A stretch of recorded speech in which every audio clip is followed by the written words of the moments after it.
అందరికీ నమస్తే. నేను మీ హారిక. ఈరోజు మనతో పాటు nutrition specialist K Sujatha Stephen గారు ఉన్నారు.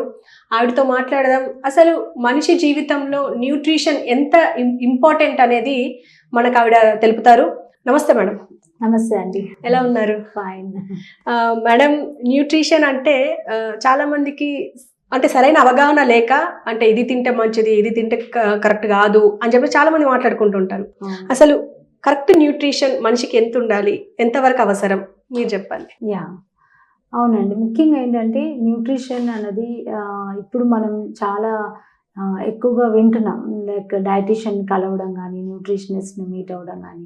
సో ఈ న్యూట్రిషన్ అన్న ఇట్స్ సైన్స్ ఆఫ్ ఫుడ్ అనమాట.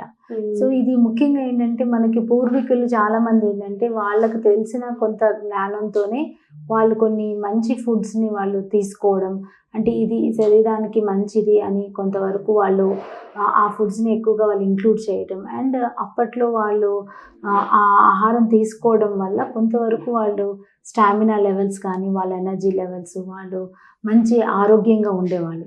కాకపోతే ఇప్పుడు ఏమైందంటే మనం తీసుకునే ఆహారం అన్నది ఒక పెద్ద ఇండస్ట్రీ అనమాట. It is a food industry. It is not మనకి ఫామ్ నుంచి అంటే ఒక పొలం నుంచి వచ్చే ఫుడ్ కాదు, మనకి ఇండస్ట్రీ నుంచి వచ్చే ఫుడ్స్ ఎక్కువ అయిపోయినాయి. సో అందువల్ల చాలామంది ఏ ఫుడ్ మనకి మంచిది, అంటే ఇది తింటున్నాము దీనివల్ల మనకి ఉపయోగమా కాదా అన్నది చాలామందికి అదొక కన్ఫ్యూజన్.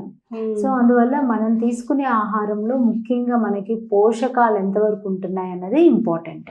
సో ఈ పోషకాలు అన్నవి ఏంటంటే మనకి న్యాచురల్ ఫార్మింగ్లో సాయిల్ నుంచి కొంతవరకు, ఆ పర్టికులర్ ఫుడ్స్ సీడ్స్ నుంచి వచ్చే పోషకాలను బట్టి మనం తీసుకునే ఫుడ్స్ కానీ, అంటే ఫ్రూట్స్ కానీ, వెజిటబుల్స్ కానీ, గింజలు కానీ, ఇవన్నీ కూడా మనకి నేల నుంచి వస్తాయి కాబట్టి ఆ పోషకాలు వాటి ద్వారా వస్తాయి కాబట్టి అవి మనం తగినంత మన శరీరానికి తీసుకోవడం వల్లనే మనం ఎన్నో రకాలైన జబ్బుల నుంచి మనం కాపాడుకోవడం జరుగుతుంది. సో అందువల్ల ఈ పోషకాలు అన్నవి మనకి దొరికేవి ఫ్రూట్స్, వెజిటబుల్స్, గింజలు, ప్లాంట్ ఫుడ్స్ నుంచి, యానిమల్ ఫుడ్స్ నుంచి దొరుకుతుంటాయి.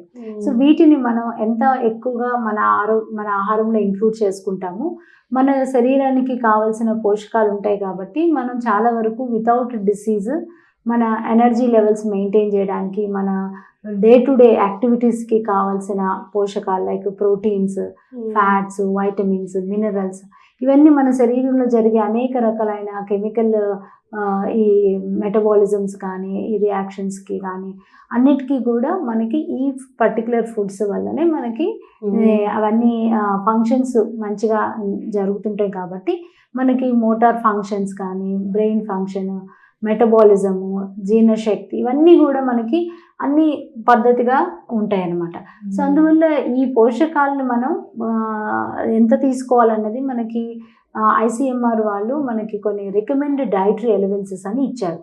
అంటే ఒక హెల్తీ పర్సన్, ఒక నార్మల్ వెయిట్ ఉన్న మనిషి at least 1800 to 2000 kilo calorie diet, 2000 to 2500 kilo calorie diet, అట్లా మన ఒక హెల్తీ పర్సన్ తీసుకోవాలి. చిన్నపిల్లలు అయితే వారికి ఎక్కువ ఎదిగే వయసు ఉంటుంది కాబట్టి వాళ్ళకి ఎక్కువ ప్రోటీన్స్ ఇంక్లూడ్ చేసుకోవాలి. అలానే ఒక ప్రెగ్నెంట్ ఉమెన్ అనుకోండి, ప్రెగ్నెంట్ ఉమెన్ క్యారింగ్ ఉంటుంది, బేబీకి కూడా కావాల్సిన న్యూట్రియంట్స్ ఉంటాయి, వాళ్ళకి కొంతవరకు ఎక్స్ట్రా క్యాలరీస్, ఒక 500 ఎక్స్ట్రా క్యాలరీస్ తినాలి అని, ఎక్స్ట్రా ప్రోటీన్ తీసుకోవాలని, ఇలా మనకి ఈ RDA అనేది రికమెండేషన్స్ ఇస్తారనమాట. దానికి తగ్గట్టు మన ఆహారం తీసుకుంటేనే మనకు డే టు డే కావాల్సిన యాక్టివిటీస్కి హెల్తీగా ఉంటాం, యాక్టివ్గా ఉంటాం.